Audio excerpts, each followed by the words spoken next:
Costco reported higher revenue and profit in its second quarter. Our guest says that retailer is leveraging AI integration in its bakery division. For one thing, let's get more from Fiona Wilson, Senior Portfolio Manager at Guardian Capital. Thanks for joining us. Thanks very much for having me today, Andy. Talk to us about the latest quarter in Costco. Okay, so great quarter. Earnings came out better than expected. EPS beat by about 3 cents, the analyst expectations. Increased membership in the executive, and that's actually, the executive is 50% of the membership, but it creates 75% of all the sales, so that increased, and so a very strong quarter for Costco.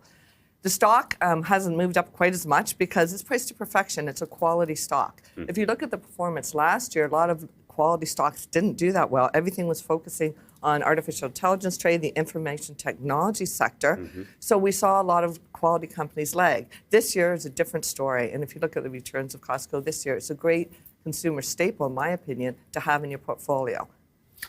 Maybe we're going to have a look at a 10-year chart for Costco, get a longer perspective. What are the executive memberships? People pay a bit more?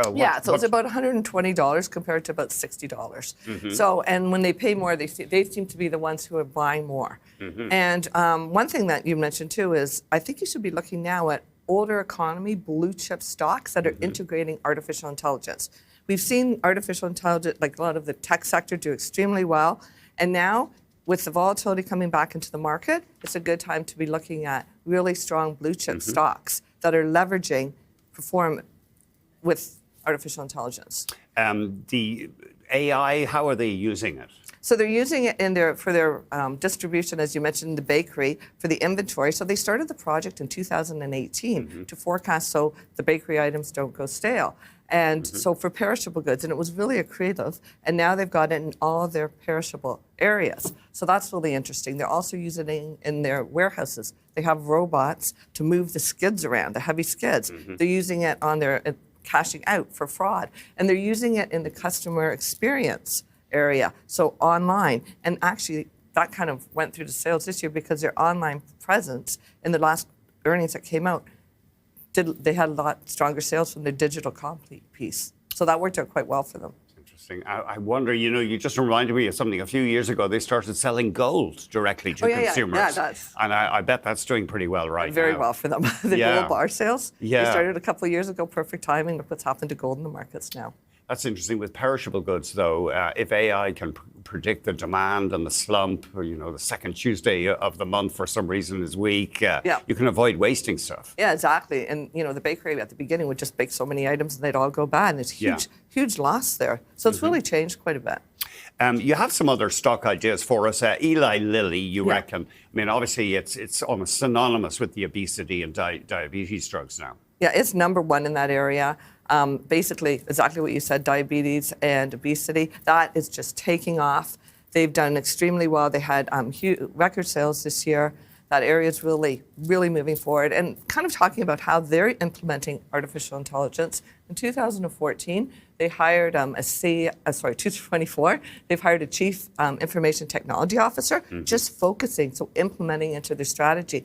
And they have a collective agreement with NVIDIA where they're making supercomputers so that they can look at drugs and screen drugs much quicker, back test in the drugs in scenarios that aren't using test tubes. So it's really increasing that area.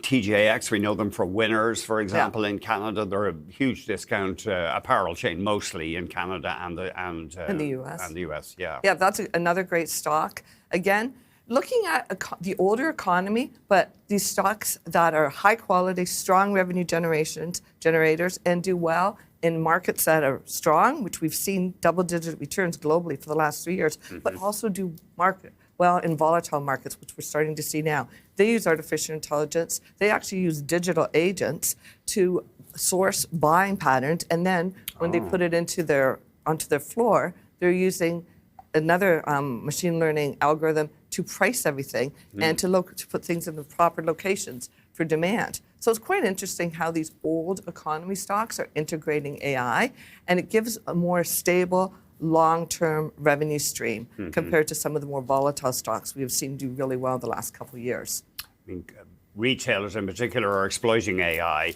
I guess eventually consumers might start getting their own AI tools for looking for bargains, and it'll turn into a battle. Yeah, well, I know there's one app called Flip that you can look at and see where the best sales are in grocery items. Yeah. Yeah, so that's kind of an example of that. AI agents battling it out in the background. You have a tech idea for us, ASML, the Dutch company, huge in chip lithography. Yes, that's really a strong company that we really like. It's, as you said, lithography. So that's in huge demand, huge tailwinds. So they have EUV, extreme ultraviolet method. And they basically have the monopoly on that. So it can do the smaller chips, and that's kind of where it's at now. So Taiwan Semiconductor, Intel, Samsung are their customers, and there's huge tailwinds there. It had large backlog of orders, their last earnings that just came out. So really, they're poised really well to do well in the future. And they have pricing power. That's always nice. They have huge pricing power. And their sales have been exceptionally done. And the backlogs, too, with the volatility going on in the markets, it gives you a steady revenue stream because they've got the orders already in place. Interesting. It almost sounds like game theory, though. They don't want to go too far with jacking up their prices and yeah, exactly. Because alienate the customers. Yeah, sorry. Sorry, continue. Yeah, and but a Dutch company, as well. From the Netherlands, yeah. But we don't have more of these domestic tech giants. No, Canada doesn't have as much in that space at all. Europe is, though, as you can see. Yeah, the Europeans have some contenders there. Thank you very much. That was great. Okay, thank you very much. Our guest has been Fiona Wilson, Senior Portfolio Manager at Guardian Capital.